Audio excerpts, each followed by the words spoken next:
Hello, my art-loving friends. Today I have these really neat Light Wish watercolors to take a look at. Come in a beautiful case. You'll see that a bit later, but really pretty purple box. We'll take a look at that. And then Light Wish also sells these Potentate 100% cotton cold pressed watercolor sketchbooks, and I have one to give away for you guys. So we have a lot of fun stuff to look at, plus a bonus item here in a moment.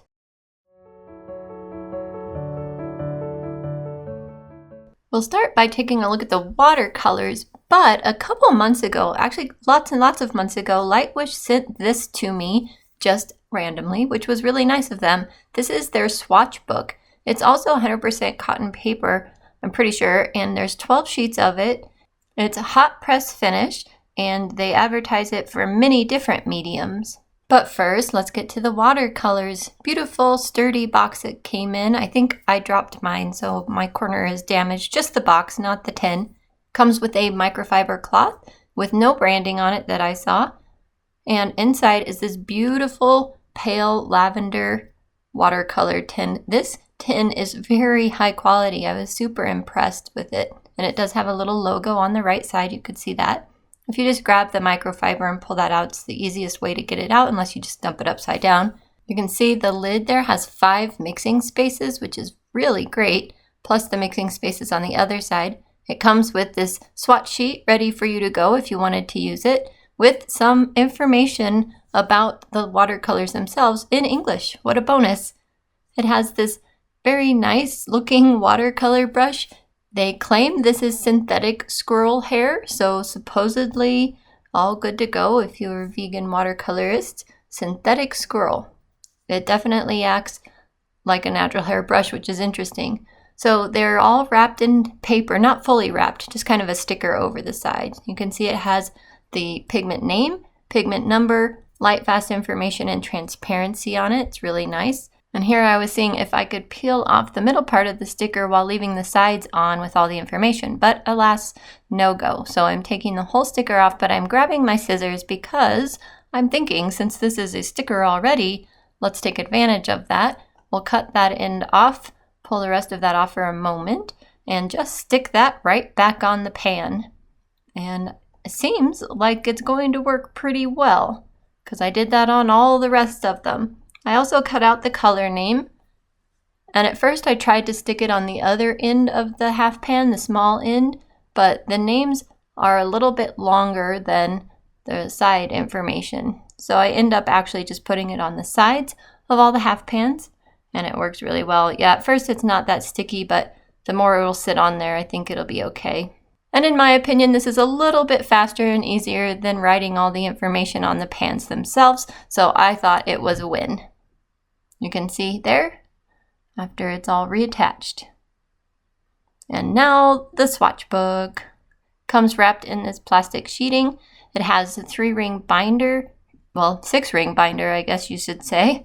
And you can open up those binder clips and remove or rearrange the pages inside. Each sheet is separated by a piece of glassine or wax paper, some kind of separator that keeps the medium that you put on the pages themselves separated from bleeding onto the backside of the paper. But I think they missed an opportunity here. I think they could have printed these swatch squares, or rectangles I should say, on that backside of the paper. So it's kind of a bummer that they didn't do that. They could have doubled the amount of swatches this book would hold. So I went ahead and wrote the color names and all the information from the pans themselves onto this paper, and I'm trying out this swatch book. One thing I find, because I didn't tape the edges, it took me a lot longer to swatch this, and I tried to use the brush that came with it for swatches, but it was just too clumsy for me. I wasn't used to it, and so after this swatch, I went ahead and got out a fully synthetic brush that acts more stiff. And I had a lot easier time swatching with that, but don't worry, I will use that brush later. And the reason I'm not naming off all these colors for you is because they're written on the paper there. So hopefully you're watching on a screen big enough to see that. And if you would rather me list them all off as well as have them written down there like that in the future, just let me know in the comments below. Regardless, these colors activate very well. And I was immediately surprised with the pigment payout for these colors. You can tell this is hardly getting it wet, barely dabbing my brush across it to activate the paint, and I'm getting a very strong amount of pigment on the paper. It's pretty exciting. So 19 out of 24 of these colors are single pigment colors, and they say on their description, of course, that because they're single pigment, you can do a lot more mixing, which is what almost everyone says anyway when you have single pigment colors. So that's pretty nice. And this set right now, from November 21st to, I don't know, December something, this set is 20% off on Amazon for the whole Black Friday special. So go check that out. Make sure if there's a coupon, you click the little box. But right now, it's just a Black Friday deal and the discount's already applied. However, if you buy 2 or more products from Lightwish or Paul Rubens, you get an extra 5% off. I noticed, at least that's for me in my part of the US when I looked on Amazon. So probably all of the US, I imagine. But anyway, look at the color payout for these watercolors. I'm just really surprised. So speaking of the payout, one thing I just don't know about watercolors that haven't been tried and tested for a long time is their light fastness. Lightwish uses a light fast rating from 1 to 8, and 8 being the most light fast. And they have 2 colors in here with a light fastness of 6, the Madder Red and the Prussian Blue. Many are at a 7 and most are at an 8. So they're claiming almost all these colors are very light fast. However, I will have to do my own light fast testing by swatching these and putting them in the window and checking them over the length of a couple of years. And December was supposed to be my light fast testing month where I caught up on getting all my light fast swatches completed and up in the window. I'm just not sure that's going to happen, but we'll see.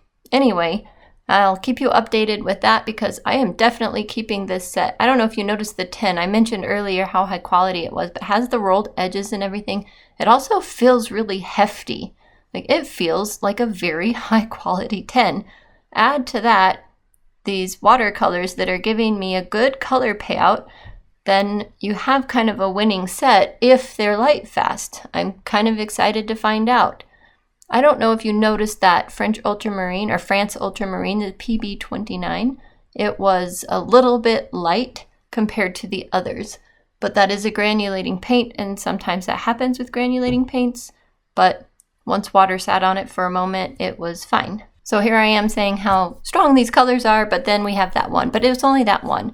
One thing I also did notice is they're using actual pigments that are the high quality pigments. For example, cobalt blue being an actual PB28, Prussian blue being a PB27. They have a color coming up here later, Hooker's Green Brilliant, that's what they're calling it, but it's a PG17, which is a chromium oxide green. That's not a green that you normally find in a student grade set. Same with the cobalt blue, PG28. So it's pretty exciting seeing some of these colors in here. Their yellow ochre is a PY42, which is the synthetic yellow ochre, but that's pretty well what we're used to, so it's expected. And for me, the color selection in this set is absolutely ideal. It has all those delicious yellows, great reds. It has a deep purple, plus the violet that's right before the permanent violet could be used as your lighter purple, because in person it's not quite as hot pink as you're seeing it on the screen. I tried to color correct this as much as possible, but that was the one color just wasn't happy being on the screen. So it's actually more purple leaning than you're seeing. And then all these greens. You have enough greens that you have a great selection for any kind of foliage that you want. And then I just deepened my foliage green in the painting you'll see later in this video by adding a little indigo to it. Speaking of indigo, that's one of my most favorite colors to have in a watercolor set, along with Payne's Gray. And guess what? You see the Payne's Gray in there? Yep, they have that too. They also have a delicious selection of awesome browns. And the browns in this set are awesome. They seem to have a perfectly fine color payout, unlike some of the other watercolor browns we've tried in videos here in the past recently. I have seen a lot of other YouTube artists trying these watercolors lately, but I would say if you want a solid, more scientific approach, even though it's not necessarily scientific, it just feels like a more professional approach than any of the others I've seen, definitely check out Lindsay the Frugal Crafter's YouTube channel and her video about these. I will link that below. I know she has a lot more comparisons to other watercolor brands and whatnot than any of the other videos I've seen, and I just don't have the kind of knowledge she does when comparing it to those other brands, so she is definitely the expert in that regard. So check out the link below. However, do finish my video first because I have a fun painting to show you at the end, and I need to tell you how to enter the giveaway for the free sketchbook. We are about finished up with the swatches here, and remember at the end when I show you these swatches all dried, this is hot press watercolor paper this is on, which means, in my opinion, the watercolors will look a little bit more streaky than they would on cold press watercolor paper. I actually don't think they look too bad. There's only 2 or so or 3 that look kind of streaky even on this hot press watercolor paper. One is the PG17, the Hooker's Green Brilliant, but that is kind of the nature of chromium oxide green. One is the Burned Sienna. It's a PBR7, and sometimes PBR7s and PR101s will look a little streaky regardless, so there is that. Prussian Blue maybe looks a tiny bit streaky, but actually that's just granulation. At least that's my opinion about it, along with the others. Anything else that might look streaky is probably just my bad swatching because I'm not used to hot press watercolor paper. Alright, here they are, dried. The paper warped a little bit, but that's to be expected anytime you're using a wet medium on paper. You just have to close it for a while. All right, here are the sketchbooks. I took a while deciding which one I wanted to keep. I originally wanted the blue one and intentionally got the pink one for a giveaway, but when I received them both, I'm like, ooh, that pink one is very pretty as well, but the pink one is for you guys. So if you would like to enter the giveaway for the pink 100% cotton cold press 140-pound sketchbook that Lightwish sells, branded Potentate, then please just enter the word giveaway, all one word, in the comments below. And you can enter from any country.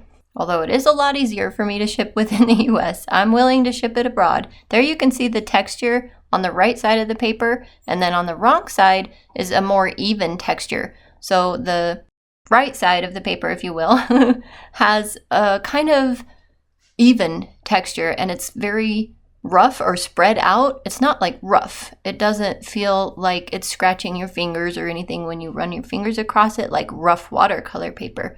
The texture though is really spread out. You'll see that when I paint the sky in my little example painting in a moment. So it made me realize, but not until today, that I should have also painted on the back side because I think the back side is actually going to be a nicer painting surface than the front side. However, I do have a really great idea for the remainder of this sketchbook because I signed up for an online class and I think there are daily painting challenges.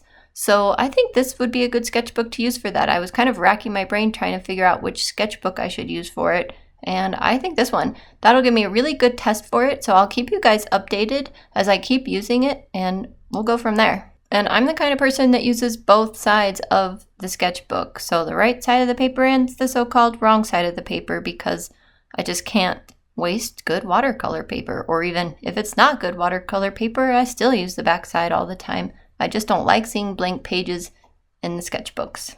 So you can see here that I am using the brush that came with the set. Man, this is a very fancy brush for an affordable set like this.